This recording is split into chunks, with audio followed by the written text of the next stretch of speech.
Well, hello, everyone, and welcome to Toronto Apologetics. It's great to have you along, wherever you are joining us on planet Earth. I want to welcome you all. Today, we're going to be having a very interesting discussion on the topic of Islam. I just want to encourage you folks to register or subscribe, rather, to the channel, Toronto Apologetics. We deal with many different cases, a variety of spectrum of ideas, and so we'd encourage you to register, subscribe, and to like. And so tonight we're going to be discussing a book that a good friend of mine has written on the Quran. The short title is The Critical Qur'an, and so it gives me great pleasure to bring on the show my good friend Robert Spencer. Robert, it's good to have you on. It's good to see you, Tony. How are you? I'm doing well, and how are you?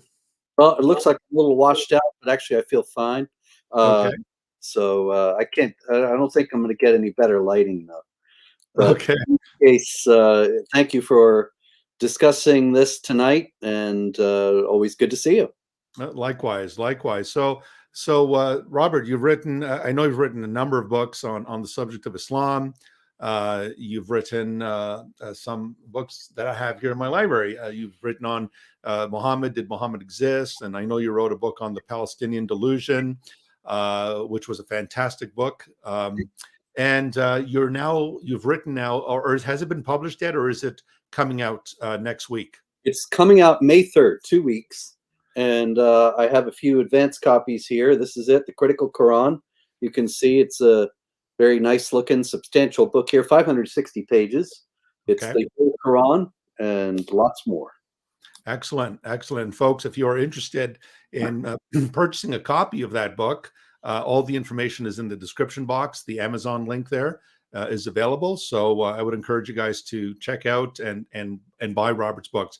As a reader of Robert's books, I can assure you they are very well documented. He's a good researcher. He documents his argumentation with endnotes, footnotes, and a very strong bibliography. So I would encourage you guys to take a look at that. So Robert, can you tell us a little bit about it? I mean, it's called the Critical Qur'an, and I'm sure for most people are thinking, well, the Critical Qur'an, what exactly is that? Well, it's critical in every sense of the word. In other words, it, in the first place, is a critical examination of the text. I have about 30 Qur'ans on the shelves behind me, and there isn't one of them. They're all the major translations in English and then some, and not a single one acknowledges what actually very few Muslims know, that there are variants in the text. It has been a staple of Islamic apologetics up until quite recently that every last copy of the Quran is exactly the same as every other copy, and that's a sign of Allah's miraculous preservation of the text. This has always been hui, but it's been something that Islamic apologetics have actually used, Islamic apologists have used against Christian apologists, saying, look, you've got all these different manuscripts of the Bible and a lot of fanciful claims, of course, that were completely false. But I've heard, I remember one Islamic apologist saying, and you change the Bible every 5 years, revise it to say what you want to say. And I think there are a lot of Muslims who do believe that the Bible is regularly revised, but there are textual variations. There are differences in the various manuscripts. None of them are serious, but they do exist. And Islamic apologists have all for years said the Quran is not like that because Allah has preserved the text and every last copy is like every other. But that's not true. And the Critical Qur'an lists variant readings. It's the first major publication of a Quran in English that does that. And it is critical in the sense that it also shows what's problematic about the text, the passages of jihad violence, which are often obscured in translations. I can tell you, I've been teaching on these things for years, and I would, so many times, Tony, I have said to audiences, you see here where it says, strive hard in the way of Allah. That means jihad, because the strive hard in Arabic is jahada, which is the verbal form of the noun jihad, and jihad in Islamic theology means warfare against unbelievers. All these things were true, but in other words, the obfuscation in the English translation had to first be explained before I could get to the actual meaning of the passage. So this Quran just says jihad, where it says jihad in Arabic. Right. And that's also a first, as far as I know. I know that none of the other Qurans that I've got in English behind me say jihad at all. Right. It's not done. And I think that people have not wanted to use the word because they don't want to give the impression that warfare is meant. And it's certainly true that struggle in Arabic has as many connotations as strive and struggle do in English. So you have a Department of Agricultural Jihad in Iran. Doesn't mean anything about blowing things up on farms. It means trying to struggle to increase the efficiency of the farm. Right. So actually, for exactly the same reason, I use the word jihad, because people don't realize that it does involve warfare against unbelievers in addition to its other meanings. And because actually groups like the Council on American Islamic Relations, the NCCM in Canada, they have tried to convince people that jihad means going to the gym and getting the kids to school on time and things like that. So, all right, well, in that case, we're going to use the word when it's used in the Quran and not shy away from doing so. Yeah, and they talk about jihad being sometimes an inner struggle with your passions, and they almost give it a Martin Luther. You know, when the reformer Martin Luther was struggling with that conscience, and as you rightly put it, that's not what the Quran says. Not at all. And when they talk about the greater jihad being this fight with the passions and so forth, I mean, that whole thing is just propaganda, I think, and it's based on some weak saying, some source in Islam. Am I correct on that, Robert?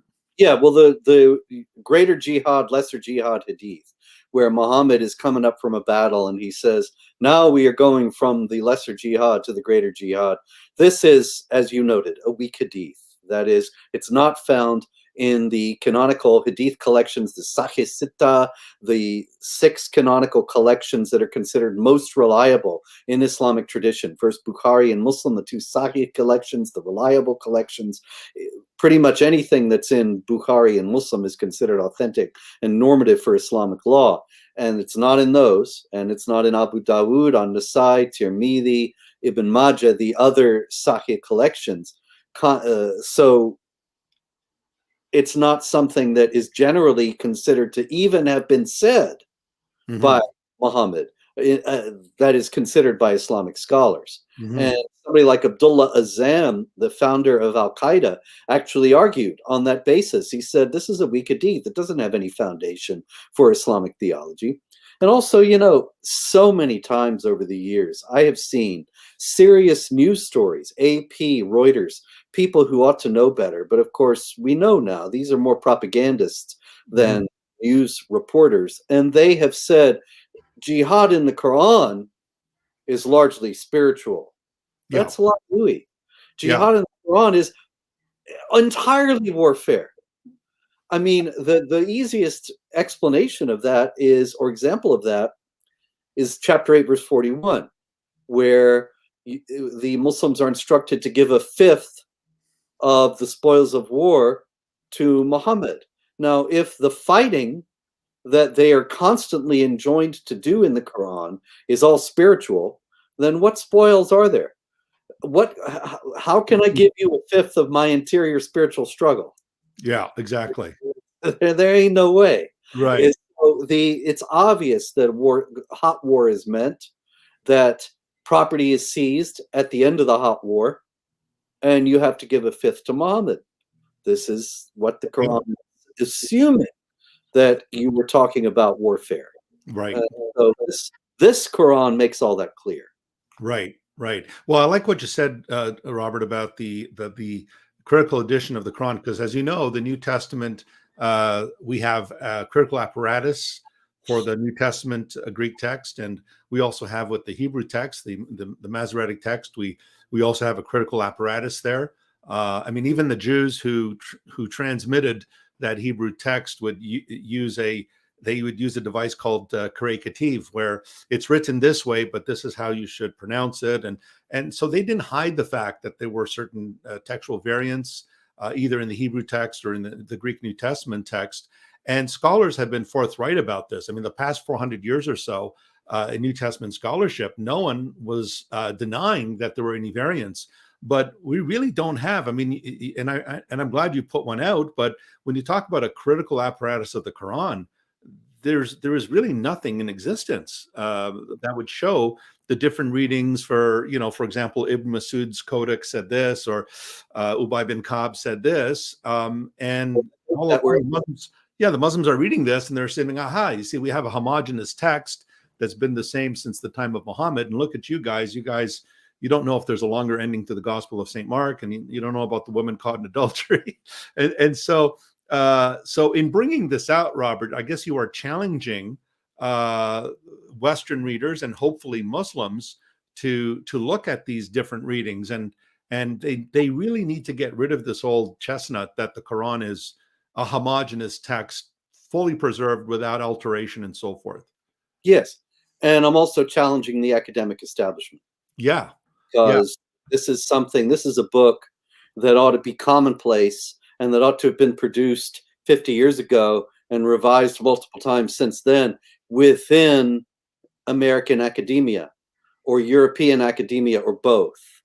But instead, it takes a renegade academic who is not at any university to try to make a stab at it because the academic establishment won't touch it, and accepts generally the idea that there was a historical Muhammad who got the book, and the book was transmitted to him piecemeal for 23 years and then collected together 20 years after he died by Uthman and distributed, and that's it. And the idea of examining the textual problems, it just doesn't exist.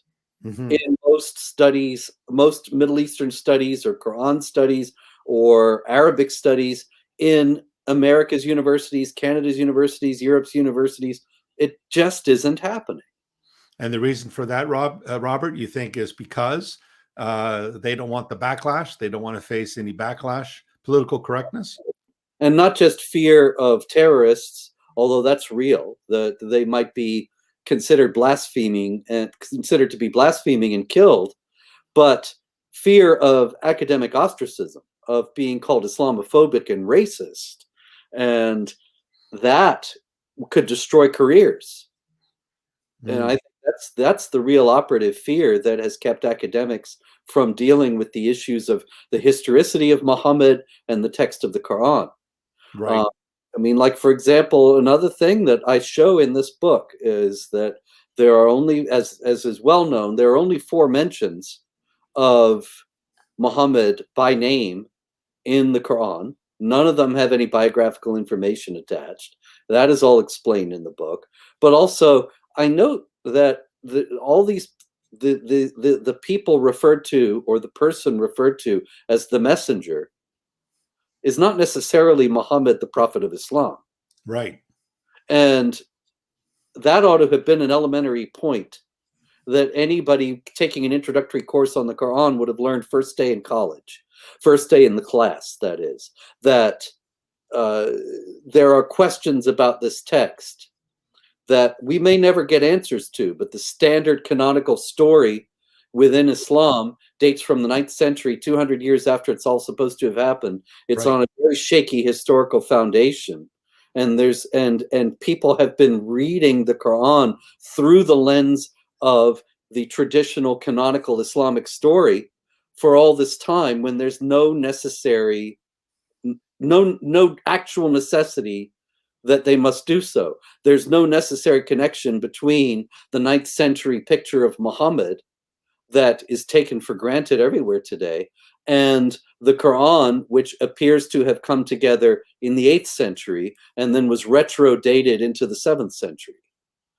Right. There isn't any evidence that there was such a book in the 7th century, and there isn't any evidence in the 8th century that there was a Muhammad who delivered this book. And so we really need to start approaching it on the basis of sound historical investigation. This has been done, as you pointed out, in Judaism and Christianity for hundreds of years. And certainly there are people who've come to wrong conclusions and taken it too far. I remember back when I was in school being thoroughly disgusted with the whole idea of historical investigation of the New Testament when I was reading different scholars about the Emmaus story, the resurrection account, the road to not is it, yes, the road to Emmaus, Yeah, and the 24, and the one guy he says this is obvious legend, and it's clearly based on the Eucharistic traditions because they recognized him in the breaking of the bread, and it's obviously overlaid with various mythological elements and so on.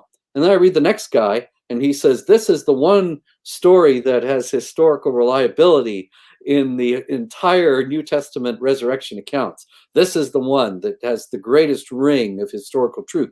And I realize these people are not giving us certain and assured results.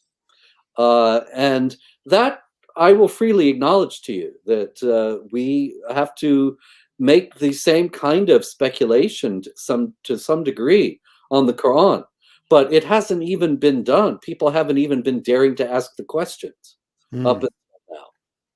And so I hope the Critical Qur'an will become the impetus for that. Yeah, so we don't have an Islamic version of a Bart Ehrman, for example, teaching on Islam. About that, you know? He was back because didn't he do a book, Did Jesus Exist? He wrote a book on the existence of Jesus, yes. Yeah, I'm not sure, maybe that's not the title, but in any case, it came out, if I recall correctly, right around the same time as the first edition of my book, Did Muhammad Exist?, which came out in 2013. Right. And I published a revised and expanded edition last year. Right. And somebody said to Bart Ehrman, when are you going to do this about Muhammad? Yes. And said something like, well, I value my life. Yeah, yeah. And he said, I will write a book on Muhammad the day I stop valuing my life. Yeah, so there you go. Yeah, so, yeah. Well, you know, I value my life too, but I do also value the truth and the search for the truth. And I think this is a fascinating historical inquiry in regard to the Quran and did Muhammad exist? And so it's worth doing. And did Muhammad exist is one thing. And then I think the Critical Qur'an is a continuation of those historical explorations. Right. What would you do, Robert? I'm sure you've heard these critiques from Muslims where they would say, you don't even know Arabic, and how can you know what the Quran actually says? I'm sure you receive that all the time. Yeah, pretty much about 12 times a day. But it's kind of crazy, really, that they even think that this is a compelling argument, because in the first place, they act as if not only do I not know Arabic, but I live in a cone of silence and have no contact with other people and no contact with anybody who does know Arabic. And thus, there is just no way that I could possibly break through this barrier. It's kind of absurd. In the first place, I know far more Arabic than they think. A lot of times these guys want to engage me in conversation as some kind of a test. And I don't know conversational Arabic, but I can dope out on a page. If, for example, in chapter 4, verse 34 of the Quran, I can tell very well that the beat them does not say beat them lightly, right, as Yusuf Ali and others have. Right. It says beat them, period. And there are many things that I can say about this. I'm sorry, with all these things whirling around. This is one thing that I do know more than they think. Second, I've been in touch for years with native Arabic speakers, with people who are fluent in Arabic.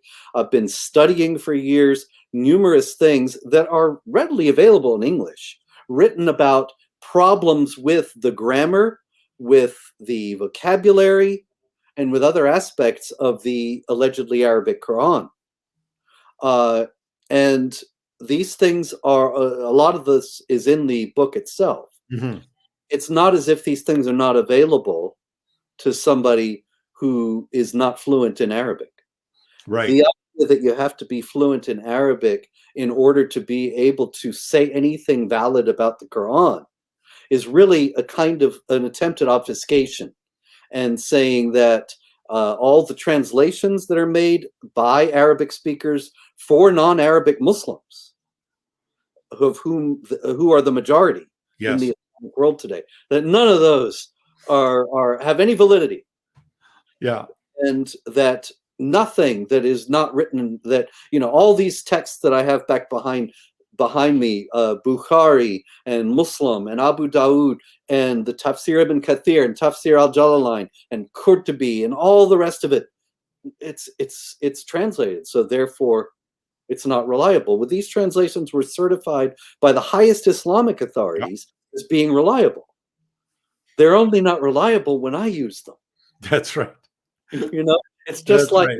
the constant refrain that I'm sure you've heard, and that everybody who's ever quoted the Quran in a remotely critical fashion has heard: you're taking it out of context. Always, yes. Well, you and I know the Quran is one of the least contextual books in the world. There's very little context to it. It floats in and out from one subject to another with no rhyme or reason, no connectivity, no narrative unity. And the Quran text, the idea that all these people are translating it wrong, and that to understand it properly you have to go back to the Arabic, is just a dodge for people to be able to use when somebody says, well, it says kill them wherever you find them 3 times. Oh yes, but see, you have to in the original Arabic, you see, it's far different. Well, no, it says kill them wherever you find them. It's not like it's going to say in the Arabic, give them a hug and get them coffee, take to Tim Hortons and get them a donut. It doesn't say that. It says kill them wherever you find them. And so the idea that these things are opaque except to Arabic speakers, in the first place, it ignores the wealth of material that is available in English. It ignores the fact that I can correspond with Arabic speakers and they can tell me things about the Quran, and this has happened. Right. And go and look through it, look at it for myself, because they're also, you can go to Quran.com. It ain't hard to find. Sure. Excuse me, for a word by word transliteration and then translation of the Quran, so you can see which word is exactly the word that is being translated and how it is being translated, and then you can go to lexicons and study what the meaning of the word is. And I did many times when I was working on this book, and the fact that I can't go to Damascus and hold a conversation did not impede me in the slightest degree from being able to study the meanings in Arabic of various words in the Quran and then report on the findings. So it's really just a dodge. Yeah, it is. It is. Sorry, go ahead, Rob. Sorry, go ahead. I'm sorry. I'll just finish this point and shut up. If I'd been born in Baghdad and speaking Arabic as a native, they would have some other thing, some other problem. It doesn't really bother me, because if it weren't this, it would be that. When Islamic apologists are dealing with their critics, they never deal with the arguments. They only deal in ad hominems. And if they can't use one ad hominem, they'll find another. Right. I was just going to say, Robert, that in my engagements with Muslims, when I do dialogues or debates with Muslims, and they bring up you don't know Arabic. In other words, you can't carry a conversation in Arabic. I simply ask them if they know Hebrew and Greek or Aramaic. And they'll say, well, no. I said, well, then why are you attacking the Bible? Why are you attacking the Old Testament? Why are you attacking the New Testament? You can't understand the New Testament unless you know Koine Greek. And they immediately see the double standards. So they spend so much time trying to delegitimize the Bible by saying, well, the Trinity is not found here, and Jesus was a Muslim, and look at the way he prayed with his face down. But yet they don't know Hebrew. They don't know Greek. They don't know Aramaic. I mean, I could read those languages because I studied the Bible. I've studied the Bible in university, but they can't do that. But that doesn't stop me from saying, okay, let's have a conversation. Let's have a dialogue. Let's debate these issues. Um, but it's interesting, Robert. There's always seems to be a double standard Oh, very. when it comes to Islam. So if you criticize the Quran as an academic, as you said, you may be labeled an Islamophobe. But if you criticize the Bible as an academic, you're considered a scholar. So there is this constant tension, and I see it too at the University of Toronto. There's this constant tension where when it comes to the Bible, it's, the gloves are off. But when it comes to Islam, you gotta tread lightly. Yeah, and it's all really just a lot of hogwash. That's actually another thing that I should mention in this is I debated a guy, actually a grad student at Harvard, Javad Hashmi, a few months ago, Yes, I remember. I mispronounced an Arabic word in the middle of the debate, and he says, what, you don't even know Arabic? And I was, and it didn't occur to me in the rush of the discussion as it's going on at that time, but I thought afterward, the reason why that happened is because this is a word that I've read on the printed page but never had occasion to say it to anybody, and I didn't actually see it written in Arabic, so I didn't know which the long vowel was. Right. And big deal. But the point is that he was able to get out of discussing the concept that I was discussing in using that word by focusing on the pronunciation. And that was a classic example of how the whole Arabic thing is used as a dodge. If I didn't know any Arabic, I wouldn't have used the word at all. And I was trying to make a point about Islamic theology that was a perfectly valid point. And it's the point was lost in the fact of the pronunciation. But really, if I had a guy who had studied a great deal of English but was not a native speaker, and he pronounces a word, he mispronounces a word because he's only seen it on the printed page and never used it in discussion, that doesn't mean he doesn't know what it means. Right. What it's all about. And this is the big fallacy here, that the world is not as big a place anymore as it used to be. And the idea that the wealth of this scholarship is only available in this one language, it just isn't valid anymore. Right. Right. And in terms of, we mentioned a couple of English translations. I have found personally, Robert, that Yusuf Ali's translation, I think it's atrocious. Yes. Because he deliberately veils the meaning of the Arabic words. Yes. He adds words into the Quran that are not there in the Arabic.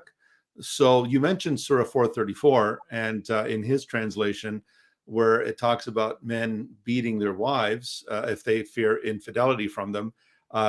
In Yusuf Ali's translation, it says beat them, and then in parenthesis he puts the word lightly, and that to me I think is deceptive, and because he knows the Arabic word lightly is the adverb is not there. Right, he's trying to make it more palatable to Western audiences. And actually, in the Critical Qur'an, I list 12 different translations of 434, of that salient passage in 434, not the whole thing. And beat them, and I've got the whole list, and we can go through it and beat them and scourge them and strike them and so on, to show that this is the dominant understanding, that Muslims who were native Arabic speakers, Muslims who were not native Arabic speakers, non-Muslim scholars, everybody has agreed that this means physically punishing the wife. And so Abdullah Yusuf Ali and others also have tried to cover that up by adding in the lightly that isn't in the Arabic. Mm-hmm. And also, without being fluent in the Arabic. Right, it's right. really not hard to discover if you have studied.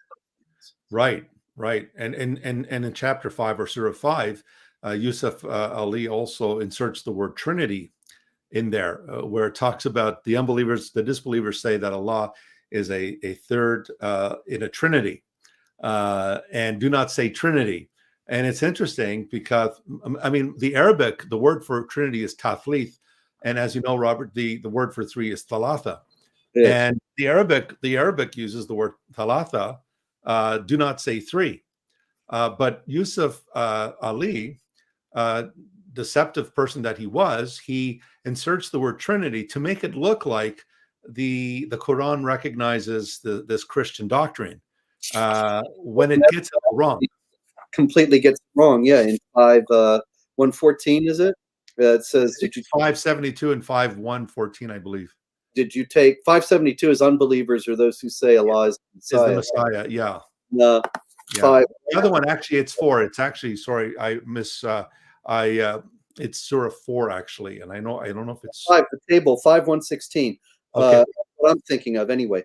Oh, Jesus, son of Mary, did you say to mankind to take me and my mother as two gods besides Allah? Right. Yeah, right. It is in 4 as well. But in any case, yeah, he was thinking the Quran's idea of the Trinity is Allah, Jesus, and Mary, 3 gods. Right. And are there any other areas in your book, Robert, that you address? For example, Surah 53, where it mentions the daughters of Allah. So do you mention in there about the whole story about Muhammad bowing down to with the Meccans bowing down to the 3 goddesses mentioned there in Surah 53? Yes, actually, the whole story is told. The satanic verses incident is told in the footnote on verse 19 of chapter 53. You can just see the book is laid out here. I don't know if you can see it all that clearly, but you see the text of the Quran up at the top and then quite a lot of notes at the bottom. And these notes are about the satanic verses incident and how Satan inspired. Yeah, how he threw those words into Muhammad's mouth. Yes. You know, before we get too far from it, I did want to add, since you were talking about beat them lightly, that the most entertaining edition of that kind is in the Halali Khan translation of 860. I don't have it right in front of me here, but it says something like 860 says, make ready for yourselves the steeds of war so you may strike terror in the enemies of Allah. And steeds of war, then Halali and Khan add in parentheses tanks, artillery, etc. Just in case you didn't get the idea, this was hot war. Wow, that's interesting. Is waved away. It's Wahhabi, but nonetheless, indeed, part of the passage that you use the weaponry that you have at hand in order to wage war, strike terror in the hearts of the unbelievers. Right. And in terms of do you address the chronology of the surahs or the chapters? And I mean, today we have, of course, we got 114 surahs in the Quran today, but they're not chronologically arranged, because maybe you can talk to our audience about the differences between the Meccan, the so-called Meccan and Medinan surahs, and why scholars divide them that way.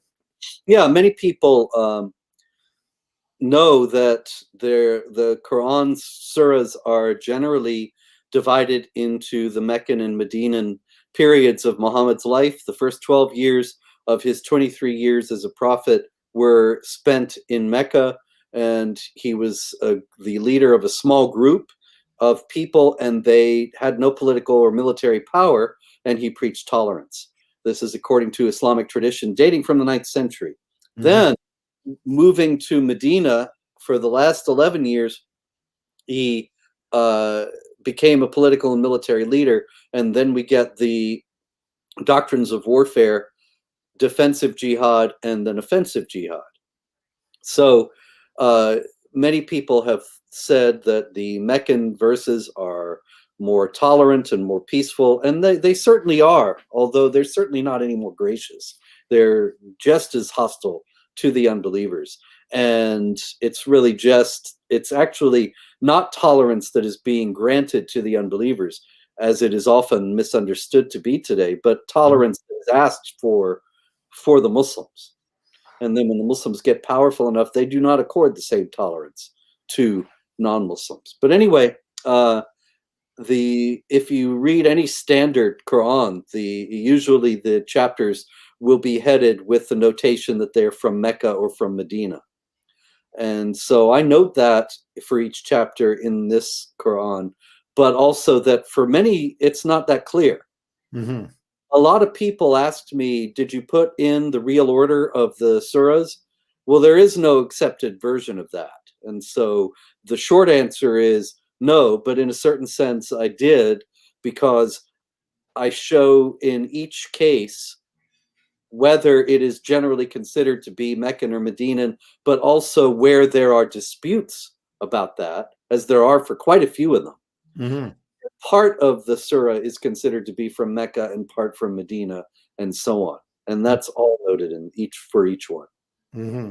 In terms of the arrangement, many would say that Surah 96 is the first one because it talks about that cave experience that Muhammad had. And the last one, interestingly enough, many would argue that Surah 9, Surah Al-Tawbah, is the last, chronologically speaking. Well, that's noted in here as well. However, there are a few other possibilities, and zeroing in on them here. 110.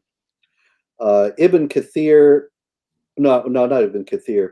A hadith asserts that, I'm sorry, Ibn Kathir does say that 110 is the last surah to have been revealed.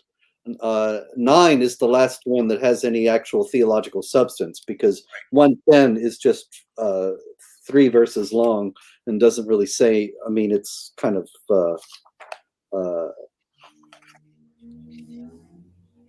reminiscent of a great deal of others, obviously, because there's so much repetition in it.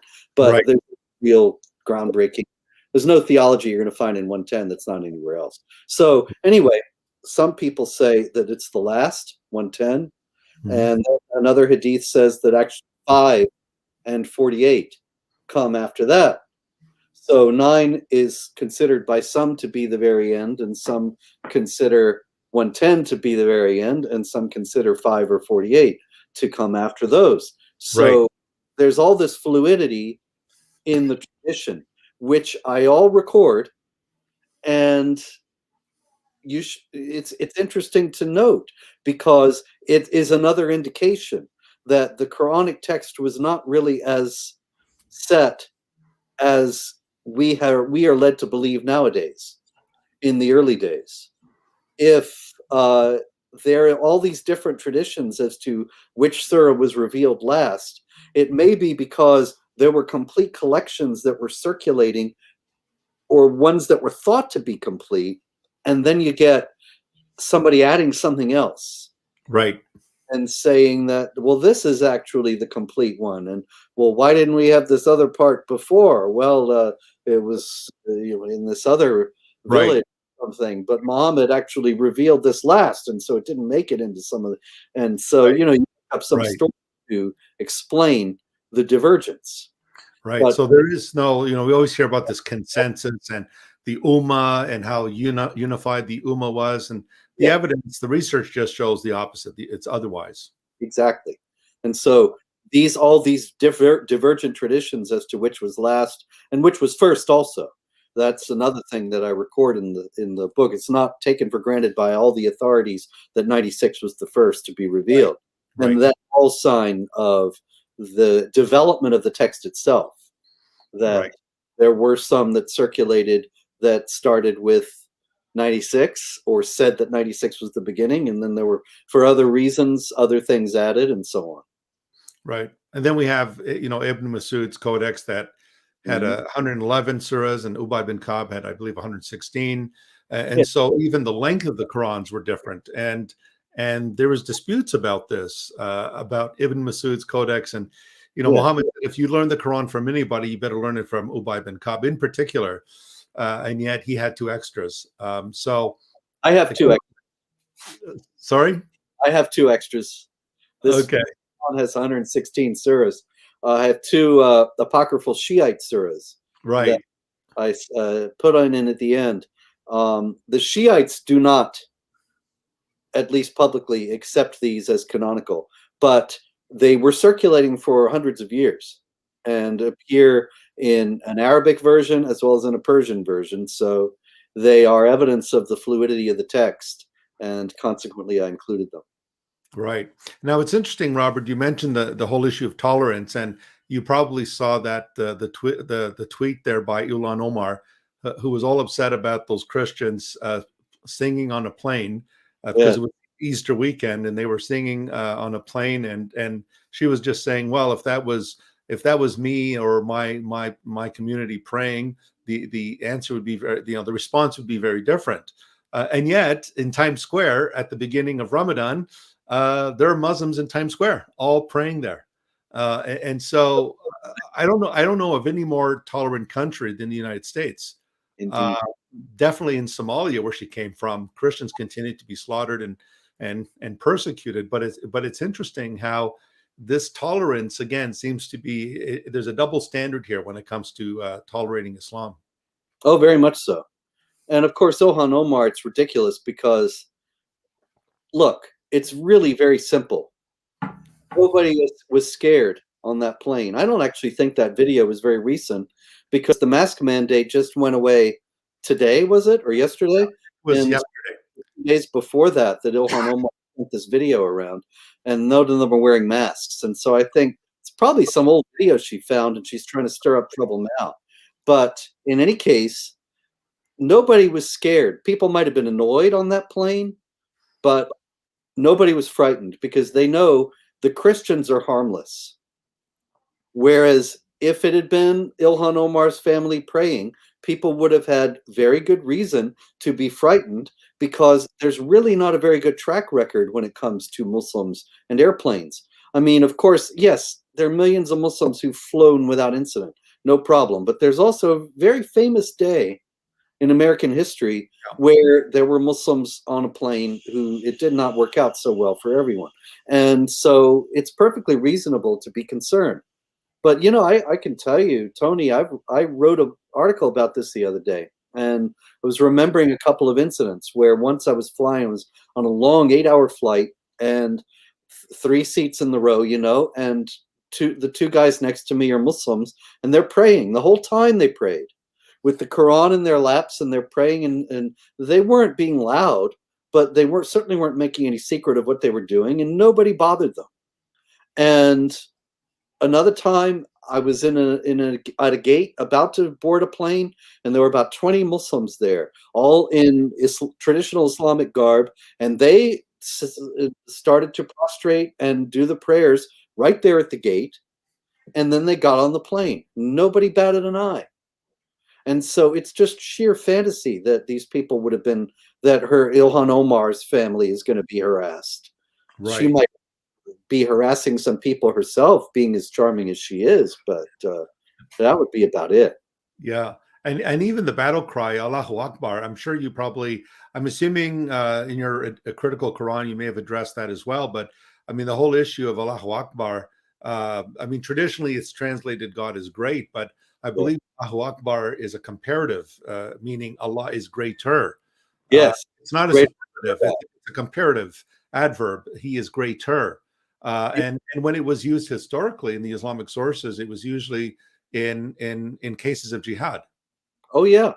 Well, I believe the first usage of it, if I recall correctly, don't quote me on this, I'm not sure, but just off the top of my head, wasn't it at Khaybar, where Muhammad shows up to massacre the Jews that he had already exiled from Medina, the Kainuka and Nadir tribes. Mm-hmm. And he waits until the morning because he wants to see if he's going to hear the call to prayer. When he doesn't hear the call to prayer, he knows they haven't become Muslims. And so he says, Allahu Akbar, woe to the city that has been warned. In other words, he warned them about the terrific punishment that was to come. They didn't take the warning, and so now he's going to kill them. And Allahu Akbar is a declaration of supremacy over the people who are going to be attacked, that their God is not as great. Mm-hmm. The God of Muhammad is greater, mm-hmm.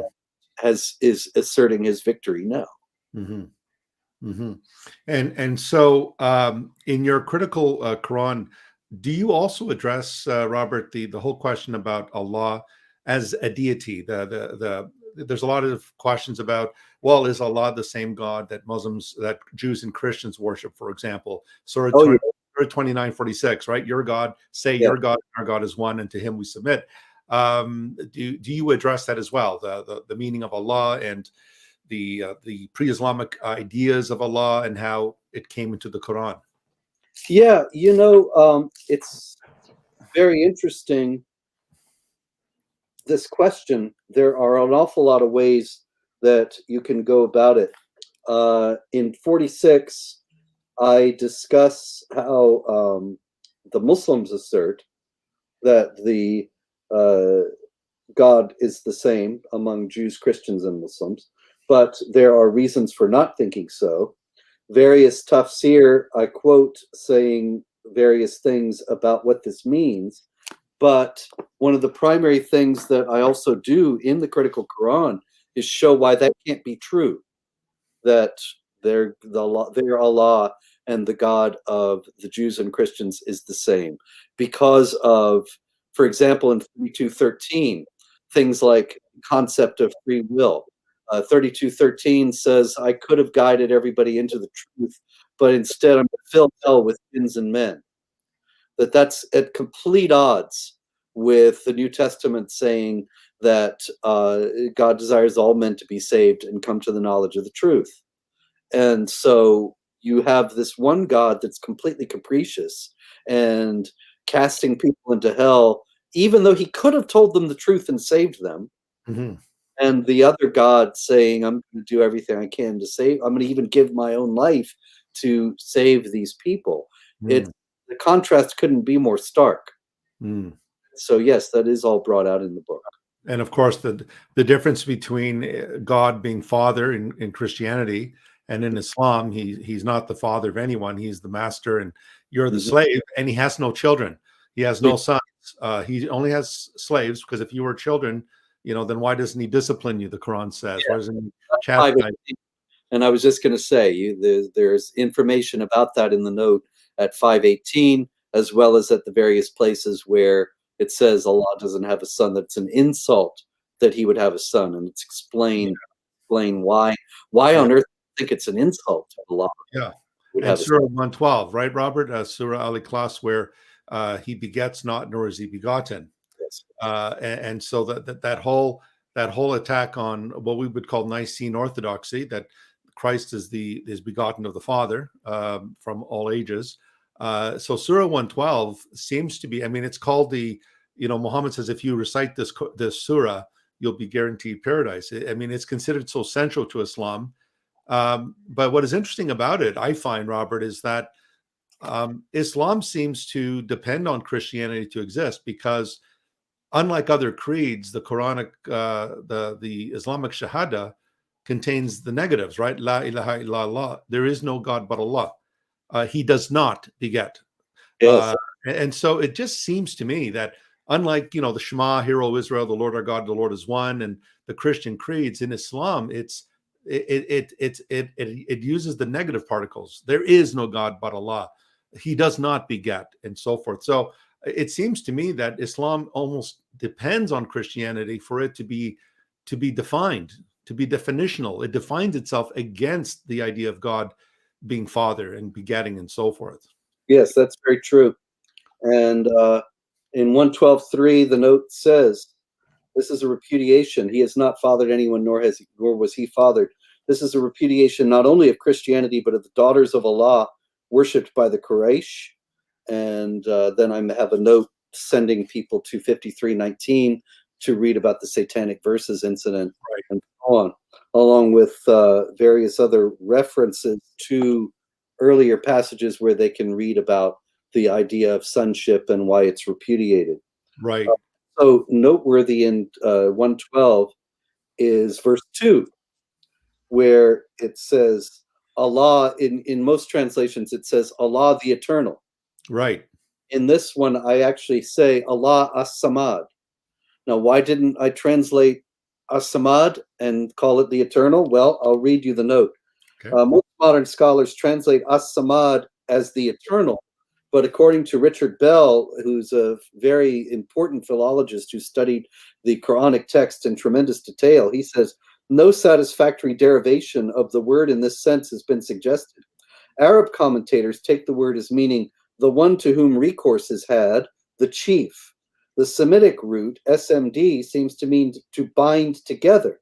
The undivided might give the sense.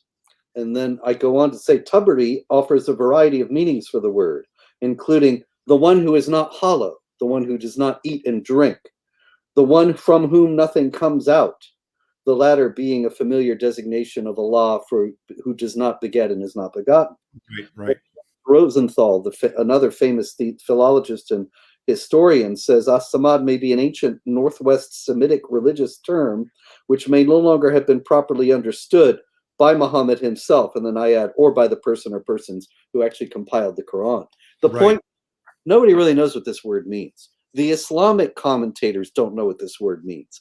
The idea that it's the eternal is just a convention, that it's been a meaning that it has been assigned in a tradition. And there are many words like that, particularly in the short early surahs that come toward the end of the book. And so I discuss all of those and show that they're supposed to be the book in clear Arabic. I was just going to say that, mubin. Yeah. And yet there's so many words where the meanings that are taken for granted in Islamic theology are based on consensus and not on anything coming from the word itself, not on any prior usage, not on anything else that is suggested by the word. It's just an arbitrary guess. Right. So they base it on the ijma. It's the scholarly consensus. Exactly. Right. Now in verse 1, did you comment on the word one there? For it uses the word wahad. So it doesn't use the standard word ahad for one, but it uses the word wahad. I don't know if you noted anything on that, Robert. Not in 112. Sorry. Yeah. But anyway, there's a lot of debate about. It means he's one of. It doesn't necessarily mean he's one. One of the series. Interesting. Yeah. Well, it's just because the word for one is ahad. It's like the Hebrew echad, and the word used there means something like one of. Yeah. So go ahead. Sorry. Probably that's from the Hebrew. Then there's so many words in this. Yeah. Now talking about dependency, we hear that the Quran is a pure Arabic, and Arthur Jeffrey back in the 30s, he wrote a book called The Foreign Vocabulary of the Quran. And I'm sure you addressed that as well, Robert, about some of the foreign language that has been imported into the Quran as well. Actually, I used Jeffrey and other sources to list whenever these words came up, as many as possible.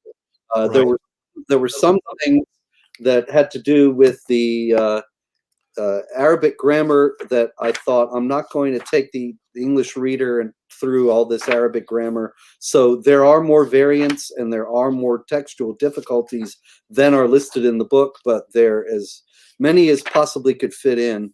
And I think people are going to be surprised that they don't realize that the text is this problematic.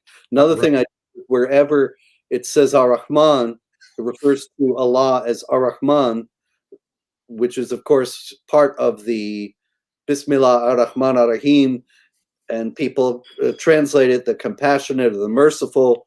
But why is Allah called this so many times in the Quran and not any of the other names?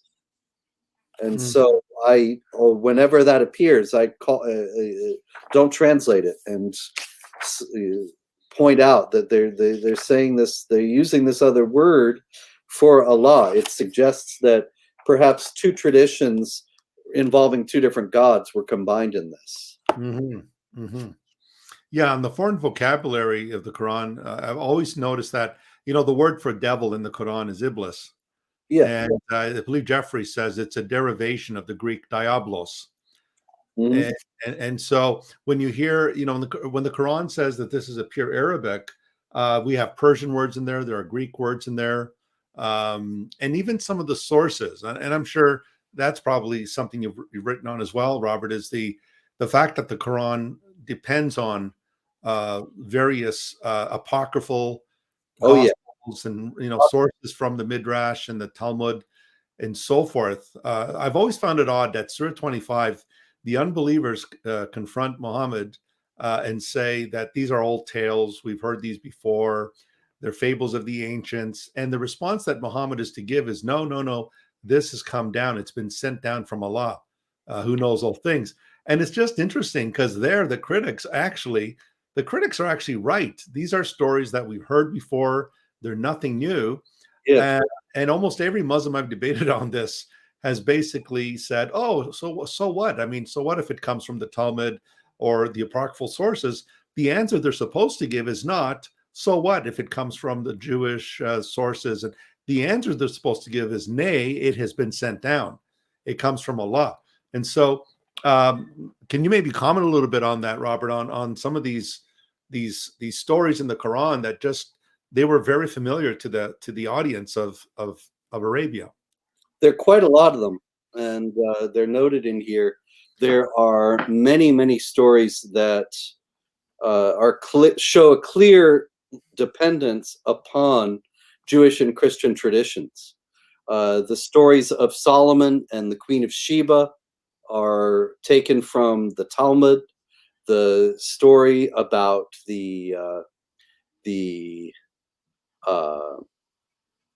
Jesus talking in the cradle is from an apocryphal gospel. Even the idea that Jesus only appeared to be crucified in 4:157, that they did not kill him or crucify him, but it appeared so to them. That idea is taken from a Gnostic gospel, the second treatise of the Great Seth, right, that has Jesus, the disembodied, bodiless Jesus, laughing as the crucifixion is going on because it ain't him on the cross. right. Idea was lifted wholesale and placed into Islam. There are many others. Actually, it's quite fascinating. Why don't we go, open your Qurans to chapter 5 toward the end. And we're running out of time here, but I'll do this very briefly. There is a How much time do you have, Robert? How much time, just so we're do you have? I'm sorry? How much time are we going to? Where are we? Well, I don't have a set time, but I was thinking maybe 9:30. Is that okay? Okay, let's do that. I don't know what your schedule's like, so fine. I was thinking it might be an hour, but an hour and a half. okay. That all the more, let's go into this, because this is fascinating to me. I mean, this is one of the reasons why I wrote this book, ladies and gentlemen. Chapter 5, Surat al-Maida, verse 112. When the disciples said, "O Jesus, son of Mary, is your Lord able to send down for us a table spread with food from heaven?" He said, "Observe your duty to Allah, if you are true believers. We wish to eat from it, so that we may satisfy our hearts and know that you have spoken truth to us, and that of it we may be witnesses." Jesus, son of Mary, said, "O Allah, our Lord, send down for us a table spread with food from heaven, so that it may be a feast for us, for the first of us and for the last of us, and a sign from you. Give us sustenance, for you are the best of sustainers." Allah said, "Indeed, I sent it down for you, and whoever disbelieves among you afterward, I will surely punish him with a punishment with which I have not punished any one of the worlds." Very strange passage. Yes. What is this table set with food from heaven? And why on earth? I mean, just on a human level, if I'm following a prophet and I want to know if he's really a prophet, I think about the last thing I would think of to ask for is a table with food from heaven. I might want him to do some kind of miracle on earth, raise the dead is a good one. I don't know, walk on water is good. I know these are derivative, but nonetheless, okay. But we'll take it as it is, a table set with food from heaven. But even then, it's odd because Jesus says, "Okay, we'll get this table with food from heaven." It's the name of the chapter. And Allah says, "Okay, you're going to get your table with food from heaven. And if anybody disbelieves after that, you're going to get punished like nobody's ever been punished before." Now, if you've read the Quran, you know the punishments in the Quran are lavishly described. And Allah is really into punishment. You could even call him sadistic, especially since he says he's going to punish people, as we discussed before, when they haven't done anything wrong and he could have given them the truth. Right. So to say that this is going to be a worse punishment of anything else, well, that's really astonishing. And why would it be? And so this is in the note. I'll just read some of the note. This has long been seen as a trace of the Christian doctrine of the Eucharist. Christoph Luxemburg sees it as much more than just a vestige. Jesus asks Allah that this table from heaven be a feast for us. And the word is used as Eid, like Eid al-Adha and Eid al-Fitr, the two Islamic feasts of today. For the first of us and for the last of us, and a sign from you. And Luxemburg says, the Arabic word Eid, borrowed from the Syriac, has been, in conformity with its Arabic meaning, correctly translated by celebration or feast. But that is a very, very pregnant translation. Because, well, if you go on, you see that the Syriac Ida, from which the Arabic Eid comes, means a liturgical feast, like Christmas or Easter or Epiphany or any number of the other ones in the liturgical churches. And this is the only place in the Quran where the word Eid appears.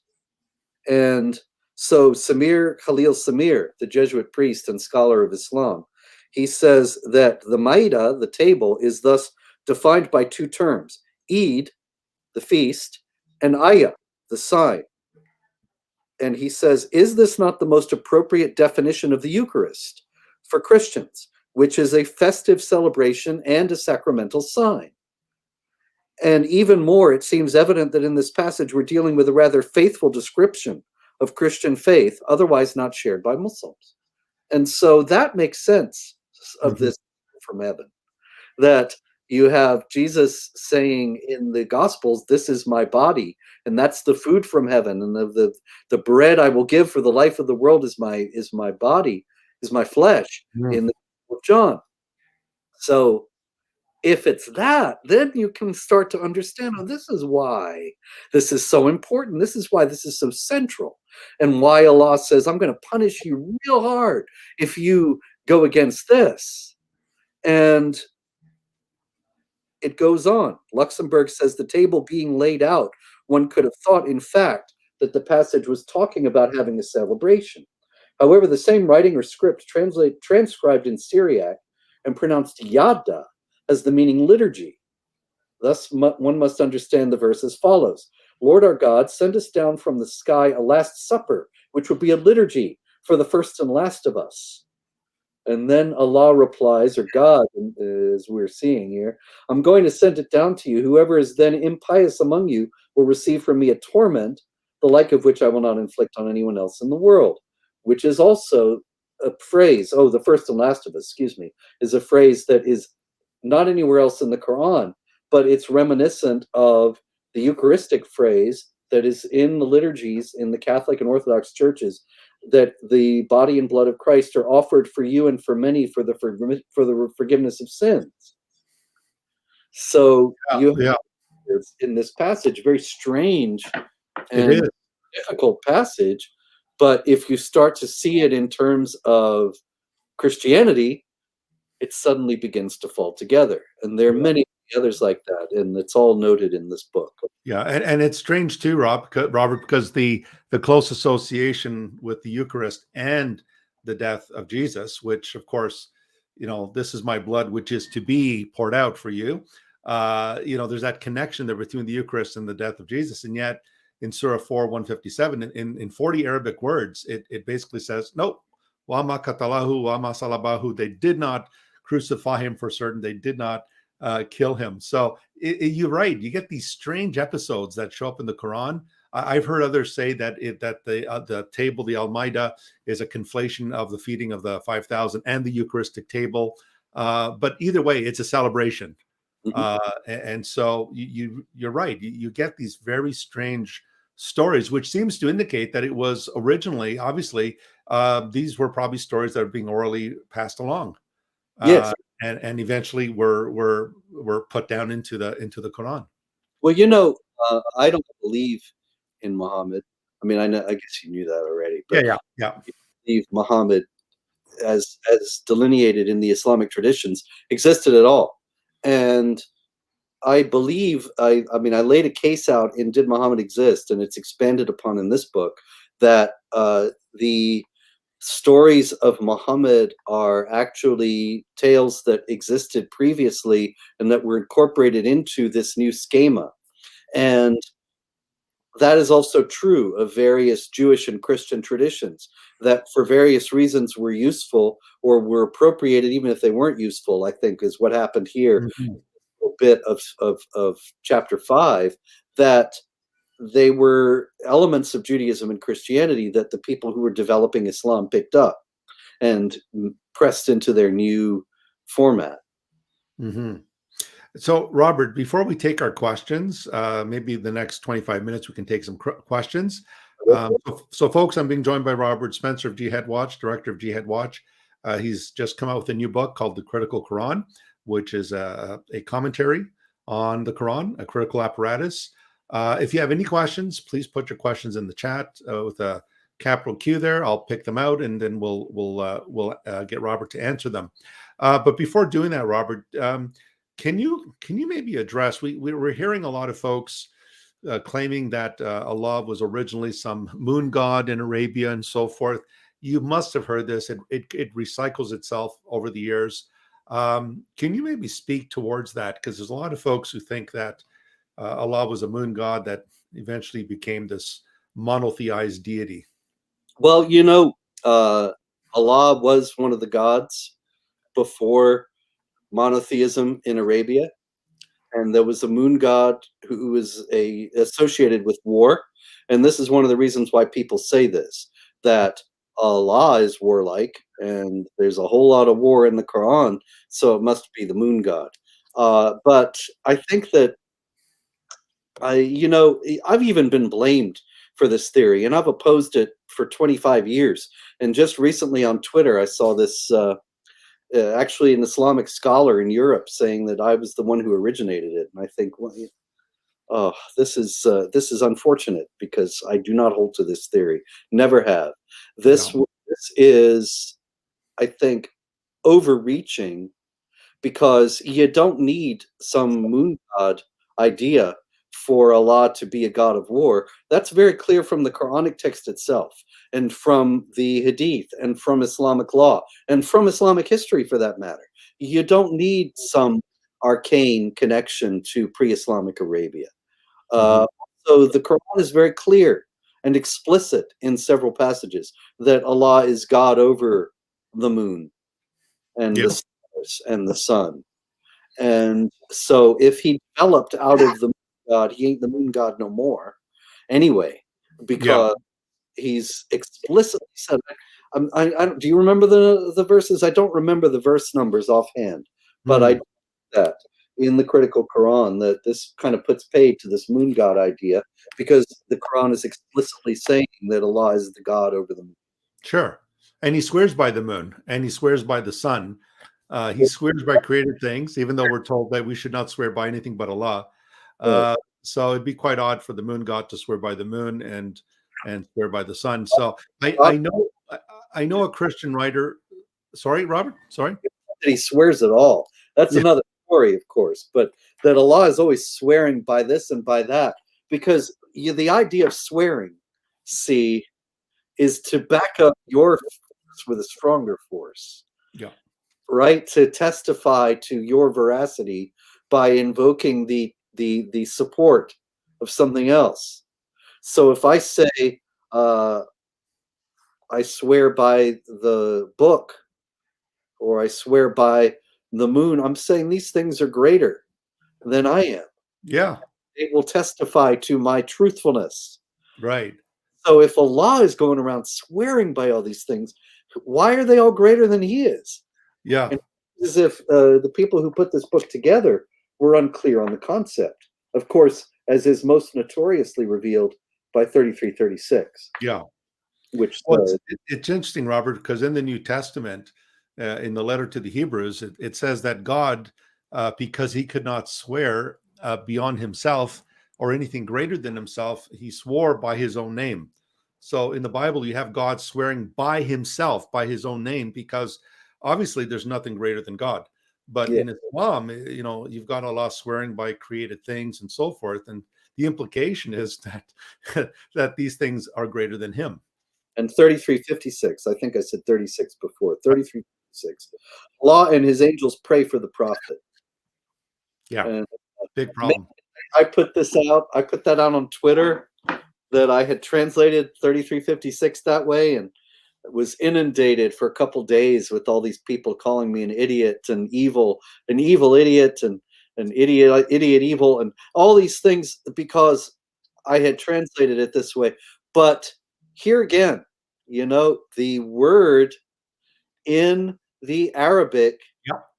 is pray. Yep. The same word as salat that is used for the 5 daily prayers that Allah prays for the prophet. If you want to claim that it doesn't mean that, that's fine, and we'll listen. But you can't really honestly say that it doesn't say that. Yeah, And I mean, you're not the first to say that, Robert. I mean, I think Rodwell and Palmer's translations of the English translations of the Quran actually use the word pray. And in Hadith al-Qudsi, there's a section there where the Israelites ask Moses, "Does your Lord pray?" And Moses ignores that, and Allah says, "What did your people say? Did they say, 'Does your Lord pray?' Say to them, 'Yes, I and my angels do pray.'" So it's kind of interesting that even the Islamic sources admit that Allah prays. But if he prays, the implication is, who's he praying to? Exactly. And whatever you pray to must be necessarily greater than you. Yes. We pray to God because God is our creator. So if Allah and his angels, it's not just Allah and his angels are committing shirk. They're committing the unpardonable sin by praying for Muhammad. Indeed. Yeah. So Robert, sorry? And we do not know who they're praying to. No. Who it's praying to. That's the guy, really, right there. Yeah. So we'll take a couple of questions, Robert. And so we got a question here from Toto Bermundo. How much Islamic theology do Muslims, like in Indonesia or Malaysia and others, where there are large non-Arabic speaking populations exist, do they even know about the nasty stuff about Muhammad? Well, it's impossible to generalize about huge populations like that. Indonesia is the most populous Muslim country in the world. And so I am sure that if you were to go to Indonesia, you could find people who are extraordinarily knowledgeable about Islam, and other people who would identify as Muslims but not be knowledgeable about it at all. And there are indeed many Muslims in non-Arabic speaking countries, such as Indonesia and Malaysia, but not limited to them, who have no idea of the nasty stuff about Muhammad, as you put it, because they're not taught these things, and they can't read the Arabic sources, but also they likely don't bother to read the sources that are in the native languages because they might just not care. I mean, there are many Muslims, Islam has a death penalty for apostasy. And one of the things that means is that there are millions of Muslims who couldn't care less about Islam and might not even like it very much, but they will always tell you they're Muslims. And they would never admit to you that they don't really like it very much. But they don't know anything about it. They don't care anything about it. And also, even pious, devout Muslims might not know the nasty stuff about Muhammad. Because if you're a pious, devout Muslim in Indonesia, let's say, then you learn to recite the Quran because you need that for your daily prayers. And you learn to recite it in Arabic because it's not the Quran if it's not in Arabic. And so you're reciting a bunch of Arabic that you may only dimly know what it means. And you recite various prayers because that's what you have to do, but you may only dimly know what they mean. And you might be very serious about all this without having a clear understanding, or going to the next level and investigating what is taught about Muhammad. Muhammad is told, Muslims are told Muhammad is the greatest person who ever lived. He was the kindest, the most magnanimous, the most generous, the most forbearing and patient. We see traces of this in the apologetics that we see in the West, that every time there is a beheading for blasphemy or something like that, then you see the head of the Council on American Islamic Relations writes an article saying Muhammad actually there was a Jewish woman who abused him every day, and he one day she didn't show up. He went to her house and inquired after her health because he was such a sweet guy, you see.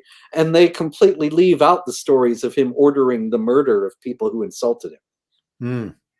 This is not just trying to fool the unbelievers. I think they fool a lot of Muslims with this nonsense, and that Muslims themselves can grow up thinking Muhammad was wonderful and the sweetest of all sweet guys, and they don't know these other stories. Right. Right. And also in Malaysia, Robert, the government there has forbidden Christians from using the word Allah. Yes. And it's interesting because we keep, keep hearing these Muslims say Allah is the same God as the Jews and the Christians. Well, if that's the case, well, the Malaysian government hasn't been informed about this because they're telling Christians, no, in your translations, you cannot employ the name Allah. That is specifically an Islamic name. I found that ruling baffling because of 2946 in the Quran, which says Allah and our Allah is one. If your Allah and our Allah is one, why are you forbidding them to use it? Exactly. And, the 2946 says that, while also saying that the Christians are unbelievers if they believe Jesus is divine in 517, 572, and all these other critiques of Christianity as Allah has no son and so on. So what's the problem? Right. But anyway, yes, it does look as if they do believe that the Christians are not having the same Allah in any way, and so they can't use the word. Right. So just another question, same person. Sharia law in the Philippines is pretty much just about divorce and marriage and dowry, unlike in some parts of Indonesia where they literally whip people caught doing immoral stuff. Why is this so? Well, for the primary reason is that in Malaysia, particularly in Aceh, you have very Sharia adherent hardliners who are in charge. I mean, Aceh is a Sharia entity, and so you do something there that's against Islamic law, then you will receive the punishment that's prescribed in Islamic law. And for the hudud punishments are very clear and very clearly delineated for specific crimes, so that you're going to get lashed for various things because that's what Islamic law says. In the Philippines, you have the forces trying to implement Sharia, but there's no Sharia entity there. I mean, I guess you could say Mindanao is partially, but this is still in a state of flux. And there's one thing is certain, and that is that if Mindanao or any other part of the Philippines becomes a full Sharia entity where there's no challenge to the hegemony of Sharia there, then you will see the same punishments that are meted out in Indonesia, because you see them in Iran, in Saudi Arabia, in Pakistan, and everywhere else where Sharia is in force. So Robert, in just the time we have now, I don't see any other questions, but can you maybe comment a little bit on some of the surahs? They begin with these Arabic letters like alif and lam, etc. And a lot of Muslims have said we don't know. Maybe these were the letters of the editors, their initials or something. Have you commented on that at all in your book? Yeah, this is discussed in the book right at the beginning of Surah Al-Baqarah, chapter verse 1, Alif Lam Mim. Many surahs of the Quran begin with Arabic letters in this way. Usually, but not always, there are 3 of them. And anyway, I go on to explain that the mainstream commentators disclaim any knowledge of what these are all about. The Tafsir al-Jalalain says Allah knows best what is meant by this. Musin Khan and Halali, my friends from the Saudis, they say these letters are one of the miracles of the Quran. Now, why putting incomprehensible letters would be a miracle? I mean, wow, I could do that, you know? HBQ, Tony, look, I did a miracle. Yeah, that's crazy. Robert, we have a question about sorry, go ahead. Do you have more to add? To point out that some people believe that the letters are actually vestiges of the source text being a lectionary, a Christian lectionary, and that the letters are intended to show people where they should go in the lectionary to find various texts to plug in to the various liturgical services. Mm. And so I think that's actually the most convincing possibility as to the letter. As Right. for the question there, well, I don't know what the situation is for sure in terms of getting the Critical Quran in the UK and in other countries outside the United States. Somebody told me it wasn't even listed at Amazon Australia and so on. I don't know exactly the situation, but I know from past experience with other books that generally it's only after it comes out in America that it becomes available in other countries. And so I hope, I have every confidence that this is the case. I hope it's the case now that in the next few weeks, when it comes out in America on May 3rd, maybe by a couple weeks after that, it'll start to be listed as available in Britain, in Australia, in India, and elsewhere. We'll see. If it doesn't, then I will start complaining to the publisher, and we'll see what we can find out. Then I'll put up what I find out on Twitter. Great. And so, folks, again, if you are interested in getting Robert's book, all that information is available in the description box. There is an Amazon link there. I believe it's with the US. But I'm sure that eventually it'll get to the UK and other countries as well. So Robert, so once again, if you can just tell our readers your whole objective in writing this book, once again, is it's obviously it's educational, but it's also what motivated you? Was this something you've been doing in the past couple of years? Have you been working on this, surah by surah or bit by bit? What is your main objective in getting this book out there into the public? Yeah, actually, this is the fruit of many, many years of work. I wrote The Complete Infidel's Guide to the Quran back in '09, and at that point, I thought I really should do a commentary on the whole thing. But I'm glad that I wasn't able to do it at that point, actually, because there are many things that I've discovered in the meantime in regard to the historical foundations of the Quran that I'm glad I was able to get into this book. I wouldn't have put it in if I'd done it in '09. And the purpose of this is really to illuminate the Quranic text. The dedication is to everybody who loves the Quran.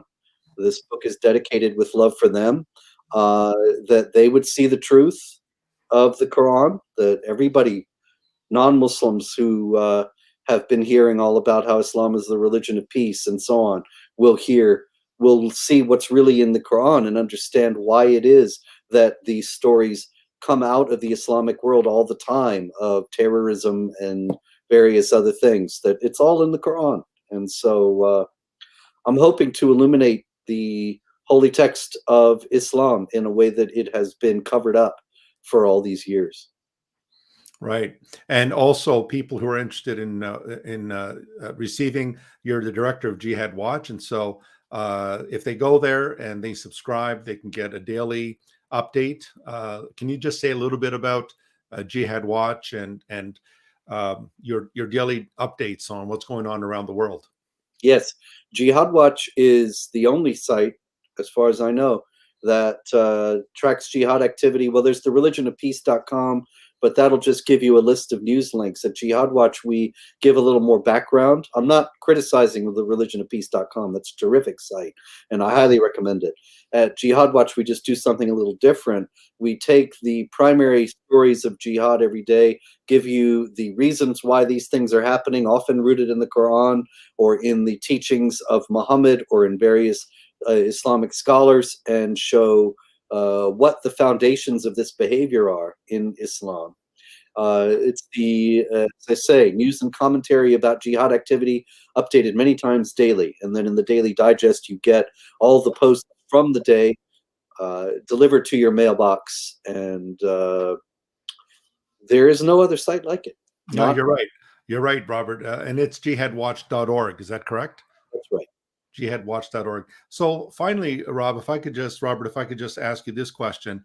So your critical commentary on the Quran. So this is something that would be palatable for both Sunni Muslims and and Shia Muslims? Is it the same? Do the Shias have the same? I mean, is it the same canonical text that the Sunnis have in terms of the Quran?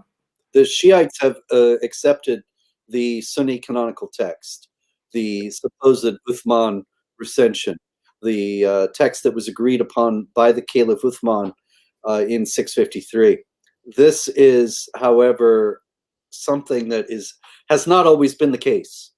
And I note quite a few Shiite variants in the text that come from manuscripts where there's a decidedly Shiite reading given to the Quranic texts, and those are noted all the way through. And also the two apocryphal surahs that I include are Shiite, not accepted by the Shiites mainstream nowadays, but evidence of the fluidity of the Quranic text through the centuries.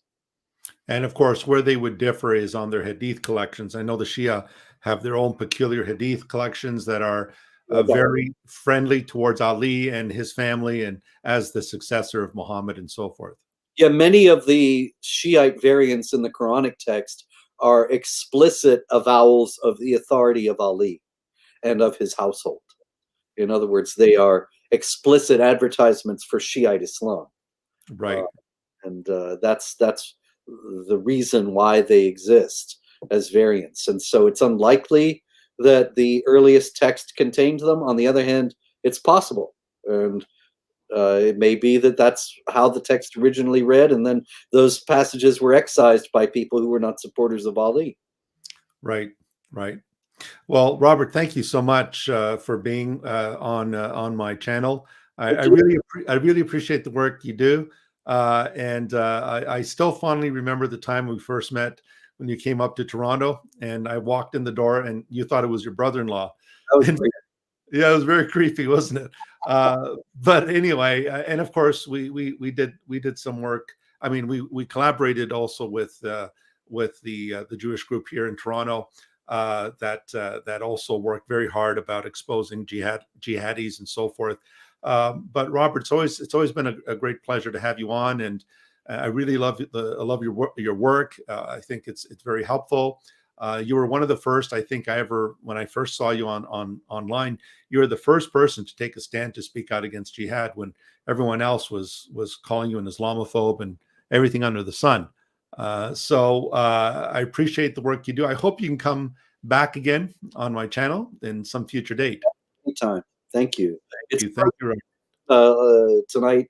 Much appreciate the discussion. It's always fascinating to me to get into these issues, and so thanks for most stimulating discussion. And yeah, let's do it again sometime. Yeah, thank you, Robert. And so everybody, thanks again for joining us tonight, for watching.